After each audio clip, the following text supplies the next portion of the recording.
एकादशो अध्याय। देवताओं द्वारा देवी की स्तुति तथा देवी द्वारा देवताओं को वरदान। ध्यानम।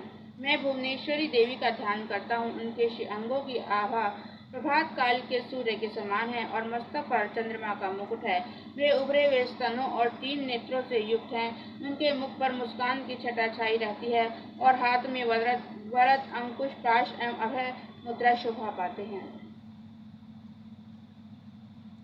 ऋषि कहते हैं, देवी के द्वारा वहाँ महादैत्यपति शुंभ के मारे जाने पर इंद्र आदि देवता अग्नि को आगे करके उन कात्यायनी देवी की स्तुति करने लगे। उस समय अभीष्ट की प्राप्ति होने से उनके मुख कमल दमक उठे थे।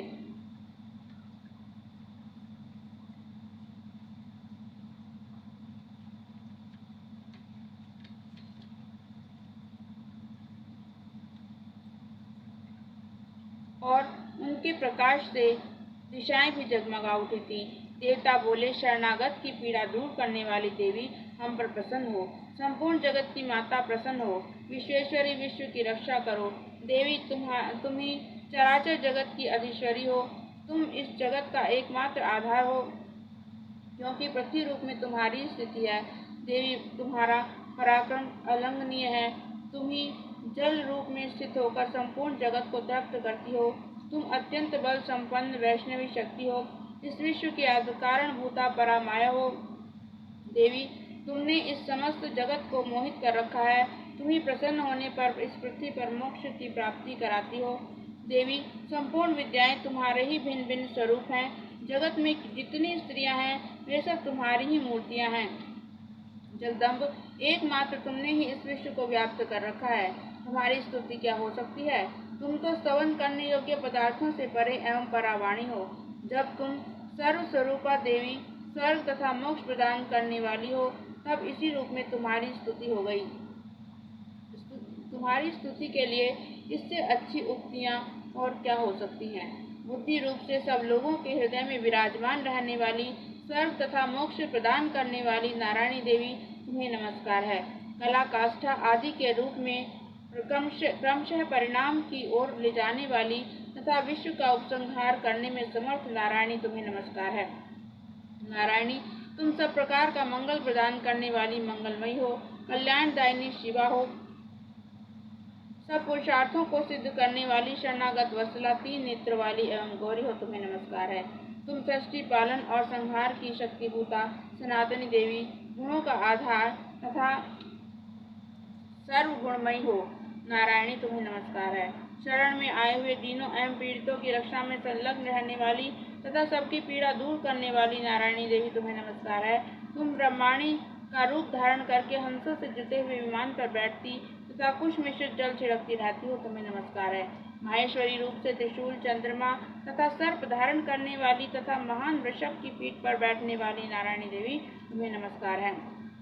मोरों और मूर्खों से घिरी रहने वाली तथा महाशक्ति धारण करने वाली कुमारी रूप धारणी निष्पापी नारायणी, तुम्हें नमस्कार है।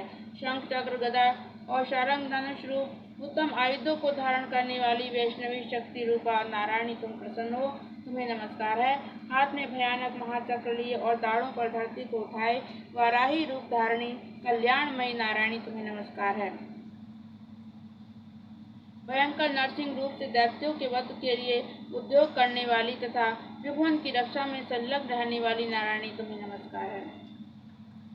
मस्तक पर किरीट तथा हाथ में महावज्र धारण करने वाली, सहस्त्र नेत्रों के कारण उद्दीप्त दिखाई देने वाली तथा वृत्रासुर के प्राणों का अपहरण करने वाली इंद्र शक्ति रूपा नारायणी देवी, तुम्हें नमस्कार है। शिवदूती रूप से दैत्यों की महती सेना का संहार करने वाली, भयंकर रूप धारण तथा विकट गर्जना करने वाली नारायणी, तुम्हें नमस्कार है। दाढ़ों के कारण विकराल मुख वाली मुंडमाला से भूषित मुंडमर्दिनी चामुंडा रूपा नारायणी, तुम्हें नमस्कार है। लक्ष्मी, लज्जा, महाविद्या, श्रद्धा, पुष्टि, स्वधा, ध्रुवा, महारात्रि तथा महाअविद्या रूपा नारायणी, तुम्हें नमस्कार है। मेधा, सरस्वती, वरा, भूति, वाभ्रवी,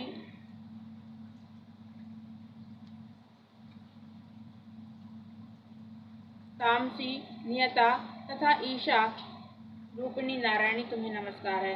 सर्वस्वरूपा सर्वेश्वरी तथा सब प्रकार की शक्तियों से संपन्न दिव्य रूपा दुर्गी देवी, सब भयों से हमारी रक्षा करो, तुम्हें नमस्कार है। कात्यायनी, यह 3 लोचनों से विभूषित तुम्हारा सौम्य मुख सब प्रकार के भयों से हमारी रक्षा करे, तुम्हें नमस्कार है।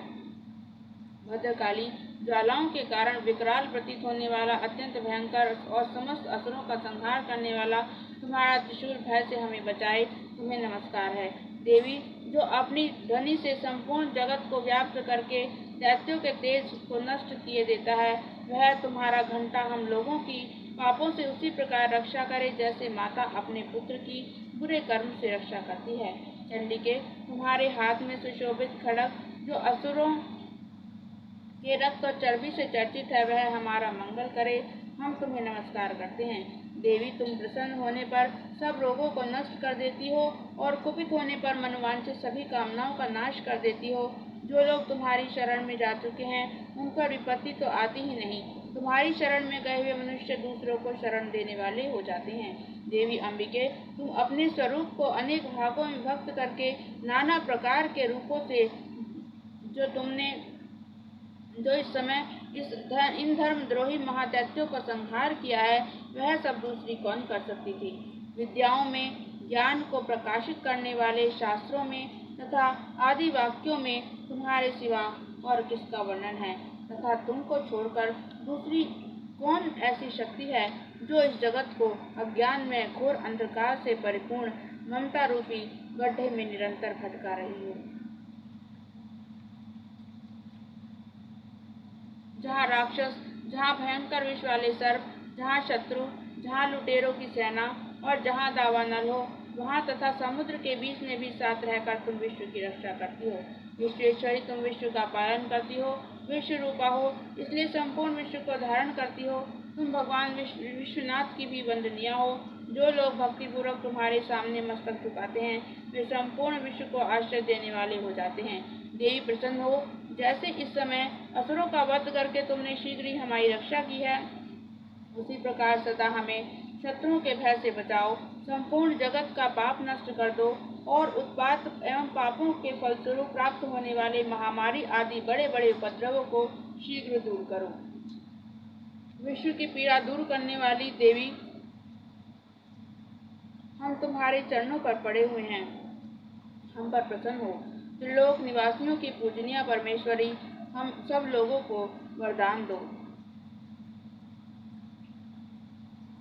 देवी बोली, देवताओं, मैं वर देने को तैयार हूँ। तुम्हारे मन में जिसकी इच्छा हो वह वर मांग लो। संसार के लिए उस उपकारक वर को मैं अवश्य दूंगी। देवता बोले, सर्वेश्वरी, तुम इसी प्रकार तीनों लोगों की समस्त बाधाओं को शांत करो और हमारे शत्रुओं का नाश करती रहो। देवी बोली, देवताओं, वैवत्स मनवंतर के 28वें युग में शुंभ और निशुंभ नाम के 2 अन्य महादैत्य उत्पन्न होंगे। तब मैं नंद गोप के घर में उनकी पत्नी यशोदा के गर्भ से अवतीर्ण हो विंध्याचल में जाकर रहूंगी और उन दोनों असुरों का नाश करूंगी। फिर अत्यंत भयंकर रूप से पृथ्वी पर अवतार ले मैं वैप्रचित नाम वाले दानवों का वध करूंगी। उन भयंकर महादैत्यों का भक्षण करते समय मेरे दांत अनार के फूल की भांति लाल हो जाएंगे। तब स्वर्ग में देवता और मृत्यु लोक में मनुष्य सदा मेरी स्तुति करते हुए मुझे रक्त दंतिका कहेंगे। फिर जब पृथ्वी पर 100 वर्षों के लिए वर्षा रुक जाएगी और पानी का अभाव हो जाएगा, उस समय मुनियों के स्तवन करने पर मैं पृथ्वी पर आयोनिजा रूप में प्रकट होंगी और 100 नेत्रों से मुनियों को देखूंगी। अतः मनुष्य शताक्षी इस नाम से मेरा कीर्तन करेंगे। देवताओं, उस समय मैं अपने शरीर से उत्पन्न हुए शापों द्वारा समस्त संसार का भरण पोषण करूंगी। जब तक वर्षा नहीं होगी तब तक वे शाक ही सबके प्राणों की रक्षा करेंगे। ऐसा करने के कारण पृथ्वी पर शाकंभरी के नाम से मेरी ख्याति होगी। उसी अवतार में मैं दुर्गम नामक महादैत्य का वध भी करूंगी। इससे मेरा नाम दुर्गा देवी के रूप में प्रसिद्ध होगा। फिर मैं जब भीम रूप धारण करके मुनियों की रक्षा के लिए हिमालय पर रहने वाले राक्षसों का भक्षण करूंगी, उस समय मुनि भक्ति से नतमस्तक होकर मेरी स्तुति करेंगे। तब मेरा नाम भीमा देवी के रूप में विख्यात होगा। जब अरुण नामक दैत्य 3 लोकों में भारी उपद्रव मचाएगा, तब मैं तीनों लोगों का हित करने के लिए 6 पैरों वाले असंख्य भ्रमरों का रूप धारण करके उस महादैत्य का वध करूंगी। उस समय सब लोग भ्रामरी के नाम से चारों ओर मेरी स्तुति करेंगे।